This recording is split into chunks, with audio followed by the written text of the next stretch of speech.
Alright mga tol, halika, pag-usapan po natin ito. Nakakagulat itong dahilan po ng ex-ombudsman na si Samuel Martires.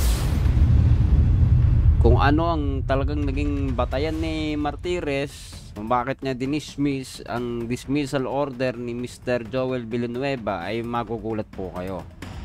Pag-usapan po natin yan sa video po na ito, pero bago po natin umpisahan ng lahat, make it sure na pinindot mo yung subscribe button and notification bell para updated ka palagi sa mga videos nating parating. So yun na nga, umpisahan na natin to. Let's go!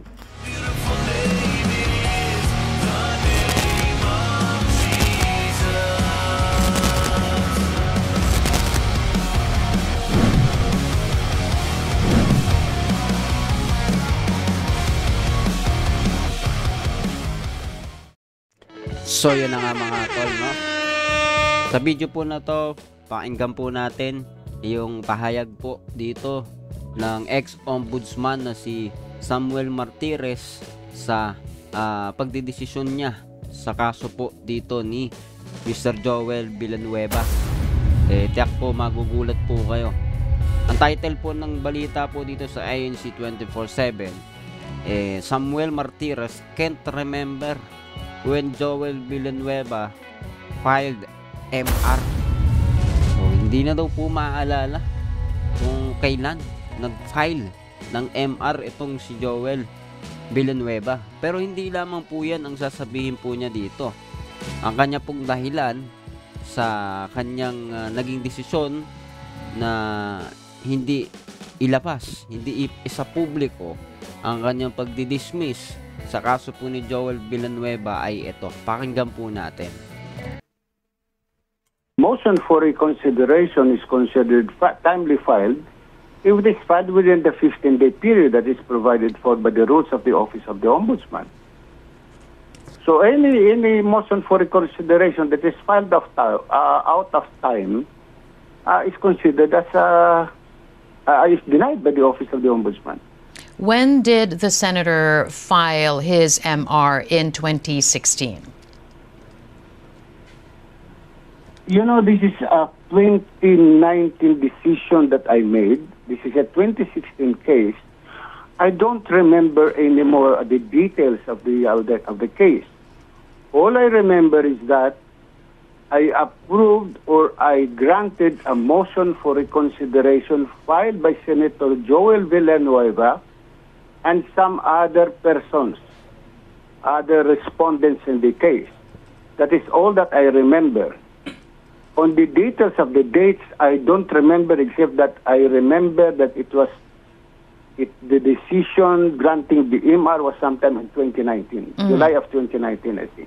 But if you cannot remember the details, why then did you say that he filed a timely motion for MR? Because we are not that crazy, we are not stupid to be granting an MR that is filed out of time. The staff itself, the investigators itself, will recommend for the denial of the MR if the MR is filed out of time. We have time frames to follow. In much the same way that under the rules of court, motions before the courts have timelines also. You have to file this within a certain period. So I am very sure that this was the motion for reconsideration was timely filed by Senator Villanueva. So ayan mga tol, no, nakita po ninyo ang basihan na hindi pala basihan, no, yung tugon ni Mr. Samuel Martires sa question po nitong anchor dito, no, itong news reporter, na tinatanong siya kailan, no, yung una, yung mga sagot ay patungkol sa patakaran sa MR daw na yan. Hindi pwede kapag late na, no? Sinasabi pa siya kung ilang days ba, di ba, bago ito'y tugunan na nakakatanggap-tanggap pa. Pero nung tinanong siya kung kailan ba nagpasa ito pong si Joel Villanueva ng kanyang MR o nag-filed, hindi niya po alam. Pero yung una po niyang sinabi ay timely. Ito po'y sang-ayon sa oras na tama sa pagpa-file po ng MR. Kaya sinasabi niya ay hindi naman sila baliw, no? 'Di ba? Sabi we're not crazy ba? Sinabi niya. Panoorin na lang ninyo ulit, no? Kayo na mag-back diyan. Lalagay po natin yung link nitong interview po na ito. Sinasabi niya na basta timely, no? Nasa oras, tama yung oras ng pagpa-file ng MR ni Joel Villanueva. Pero nung tinanong na siya kung kailan, hindi niya maalala. Yan po isang mabigat na pangungusap po mula sa kanya dahil hindi niya ngayon ma-approve na timely itong si Mr. Joel Villanueva. Puro patungkol lamang ito sa kanyang sinasabi ngayon. Siyempre, ang mga tao naman pag narinig po siya, hanapan po siya ng pruweba na timely nga itong pagpa-file ni Joel Villanueva ng MR niya, motion for reconsideration, no? Tignan po natin. Meron pong mas matindi pong sagot si Mr. Samuel Martires. Ito po yung dahilan bakit po niya dinismiss yung dismissal order ni Joel Villanueva. Panoorin pa natin ang patuloy. All right. But I'm sorry to be saying bad words, you know. No, it's all right. But that's not the only issue here, former ombudsman. Even the current ombudsman is saying, in so many words, there's some sort of veil of secrecy here when you handed down that decision in 2019. Was it a secret decision, as they're calling it to be, former ombudsman? I'd like to throw back this question to the one who was talking a while ago, the voiceover. I don't know who was being interviewed. That was Paulo Tamase of the UP College of Law. Go ahead. The Supreme Court does not announce all of its promulgated decisions. Okay? Not every lawyer knows the decisions of the Supreme Court. Not every official of the government, lawyer, or lawyers of the Office of the Solicitor General would know the decisions of the Court of Appeals.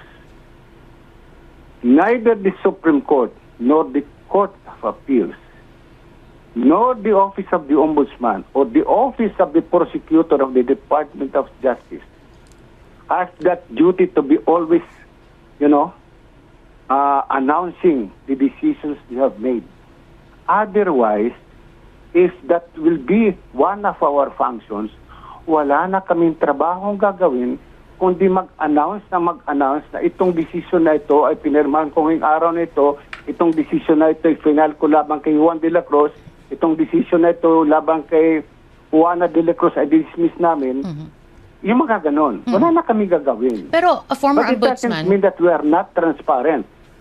Pero former ombudsman, one can also argue that by doing so, by announcing, then you will be performing your very mandate. Katulad nga nung sinabi ni UP College of Law Assistant Professor Paulo Tamase, nag-ugat po ang ombudsman sa tanod ng bayan. So for you to be able to announce it and inform the public, wouldn't that be tantamount to protecting the interests of the public? And that extra effort to be transparent. Go ahead. With all due respect to that professor, I think kulang ang basa niya sa functions ng ombudsman, okay?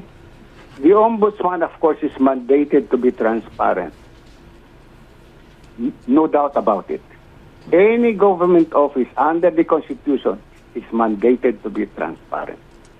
Kung nagbasa-basa si Professor Fader, it is not the function of the ombudsman to be conducting every day a press conference announcing that this is what I did, announcing to the people that I signed the order dismissing from the service Senator Juan de la Cruz. It is not the duty of the ombudsman to be announcing. Probably my predecessor was doing it. Probably my successor now is doing it. But I did not want to be glorified at the expense of people whose guilt are not yet determined by the court. Because the function of the ombudsman is just to determine probable cause for purposes of filing an information in court. It is now the duty of the ombudsman to prove to the court that there is proof beyond reasonable doubt. If the court is not convinced that there is proof beyond reasonable doubt, the accused is acquitted. So kung magpuputak ako ngayon, kung magpe-press ko na ako na nag-file ako ng case labang kay Juan de la Cruz, and later on Juan de la Cruz is acquitted by the court, hindi ko ba sinira ang dignidad ni Juan de la Cruz? Did I not destroy the reputation of Juan de la Cruz? Did I not destroy the family of Juan de la Cruz? Especially if the case is about violation of the Anti-Graft and Corrupt Practices Act? Nirerespeto ko yung dignidad ng isang tao. Pinoprotektahan ko yung dignidad ng isang tao dahil karapatan niya yun eh. Let the court now announce that he was convicted, not us to announce that Juan de la Cruz was convicted by the court. I don't want to glorify myself at the expense of people who are convicted by the court, or at the expense of people who have cases before the office of the ombudsman. If that is their hang-up, let it be. That is not my hang-up. That is not the values that was inculcated to me by my parents. That is not the values that was given to me by the Benedictine when I studied my law. Hindi ho yun ang tinuro sa amin eh. Ang tinuro sa amin, at yan na sa utak ko, irespeto mo ang dignidad ng iyong kapwa. Huwag kang maninira ng iyong kapwa para lang sumikat ka. Diba? Former Kaya Ombudsman. ang tanong ko ngayon, Yeah. pati yung professor, alam ba niya lahat ang kaso na dinidesisyon ng Supreme Court? Yan, kung hindi niya alam, sasabihin niya secret decision yun. So, Now, let me ask also, why of all cases, this is the only case that fell into the table of the Ombudsman Remulla. Bakit ito ng kaso ni Joel Villanueva? Yang dami namang kaso sa Ombudsman na dinisisyon na namin. Alright mga tol, siguro hanggang dito na lamang po tayo. Nakita po ninyo yung sagot po ng ex-ombudsman si Martires. Ang kanya pong dahilan ay ayaw po niya na manira ng tao. Narinig naman po natin, dahil hindi naman po ito napapatunayan pa yung kanyang kaso, ayaw niya makasira ng tao. Ito po yung kanyang nasa puso. At ito po ang kanyang itinuro sa kanya ng kanyang mga magulang. At yan po kanyang talagang dahilan. Ayaw niya makasira. Kaya po pala, tama po ba tayo ng pagkaunawa? Kaya po pala hindi sinapubliko yung kanyang desisyon na i-dismiss yung dismissal order ni Joel Villanueva. So kayo po ang mag-isip po riyan. Mag-comment down lang po kayo dyan, no? Magre-reply po tayo sa comment section. Tama ba itong ginawa ni Martires ngayong ang opisina ng gobyerno para sa publiko? Number 1 na rin po yung Office of the Ombudsman na maging transparent sa publiko at protektahan ang interes ng mga mamamayang Pilipino. And yet, diba? Ito po yung pinapakita po sa atin. Questionable ba ito? O tama lang po ang ginawa ni Samuel Martires? Pag-usapan natin sa comment section. Magre-reply po tayo dyan as much as possible. And please do not forget to hit the subscribe button and notification bell. Malaking tulong po yan sa ating channel para mas makapagpatuloy pa po tayo sa paggawa ng mga videos. And syempre para updated ka na rin sa mga videos po natin na parating. See ya ulit sa susunod na video.